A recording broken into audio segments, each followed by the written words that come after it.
Slate. Sticks. Good. Stop doing that. Okay, I'm sorry. Hey book netters, welcome back.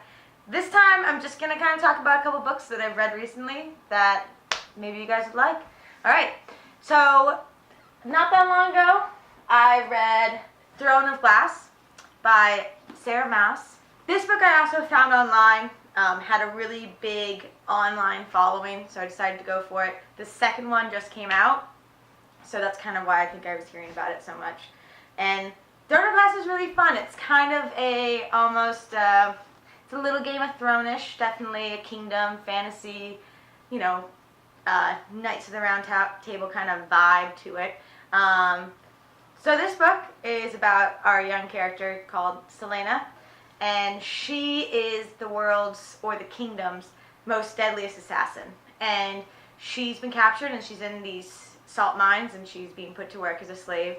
And along comes the prince one day.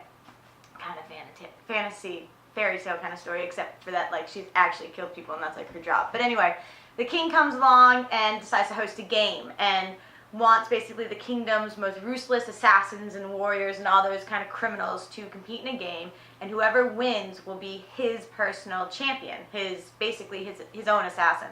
So the prince comes along and takes her out of the spice mines, or I'm thinking Star Wars, not spice mines, salt mines, and makes him her player in this game and wants her to win.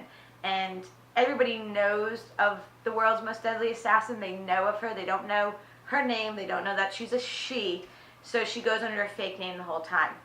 So the book's really about this whole competition and her being the assassin and how she, you know, is this deadly assassin and nobody knows, and she's living this life in a kingdom. And it's really cool. It's really fun. I did like it a lot. It reminded me a lot of The Poison Study, which I talked about in a past review that I wasn't as thrilled about. Similar story where they're both, you know, girls who are like in jail and they get a second chance to live. I like this one a lot more. Maybe it was the characters of the setting, I don't really know. Just the writing style and the way the author talked about things and how she wrote them down just made me really like it a lot more. And I like Selena a lot more too. But yeah, I would say the same issues I have with it, pretty much the same issues with The Poison Study, that these girls are killers, they're murderers, they're dangerous assassins, and that's kind of cool because it's gritty about them, but at the same time, it's like they're allowing her to dress up and go to balls. Well, maybe they don't allow her, but she goes anyway, and hang out with, you know, prominent members of the royal parties, and not think that that's maybe not a good idea because she really is an assassin who doesn't particularly like this kingdom.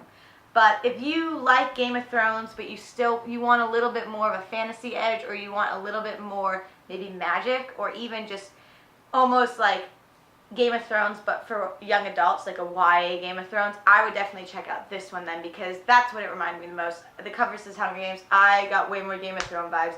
But this one I really liked. So if you've read Poison Study and you kind of felt the same way I did about it, go for this one because it's very similar, but I enjoyed it a lot more. And this I'll definitely be reading the second book of.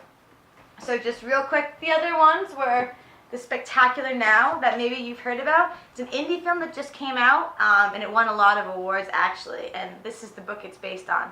And this book is a nice change of pace for me because I read a lot of fantasy and science fiction, and this is very much a real world book. It's about a young boy who's in high school, and he loves the spectacularness of life. He loves it. I mean, granted, he's either drunk or high the entire time, but he really truly enjoys things. And he meets a girl who is, you know, kind of a geek, kind of a loser, and he wants to bring her out of her shell, and kind of realizes that maybe even though he wants to change her, maybe he shouldn't change her, that she's okay the way she is, and that it's him that's not really, you know, too fond of some things that he is. Or he is fond of himself, but he realizes that maybe he has issues that he needs to confront and be honest about for himself. But this was a really good one. It wasn't like the best book ever. I mean, like I said, I usually do fantasy, so it was a little bit slower paced, but I really enjoyed the real worldness of it. And I really liked the character Amy. I thought she was really cute and sweet. And I mean, I finished it. It was a great book. If you are not into fantasy, you'll probably like it a lot more. It's really well written and there's great characters to it. So I definitely recommend it if, you know, you'd like something a little bit more real. And kind of to throw in the middle of that, so I've got a fantasy and more of a, you know, real life kind of book, and now I've got a historical fiction one to throw in there. This is The White Queen. There's a show on Starz right now. It's actually a BBC America production, but they're airing it on Starz, and it is historical fiction. Same author as The Other Bowling Girl, if you'd like that one, because this one's really good too.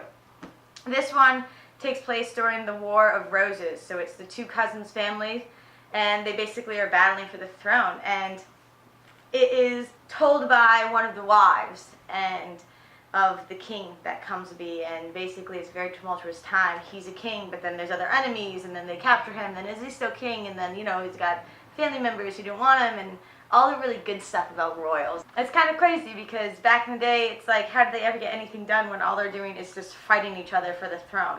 But this is a really good historical fiction. I love all the Tudor stuff she writes, and I didn't know too much about the Yorks and all those families, so I really enjoyed The White Queen and this whole series because there's multiple books, because it was a whole different time period of kings and a whole new group of people that I got to learn and get kind of a cool fantasy fictional story about them, and then I got to go online and really research what actually happened. And it's neat to see, you know, what she took liberties with and what she didn't, and what really did happen, because she took some liberties, but it's just kind of crazy to think about that some of the stuff that she's taking liberties of are like based on real things, and those real things are just like ridiculous.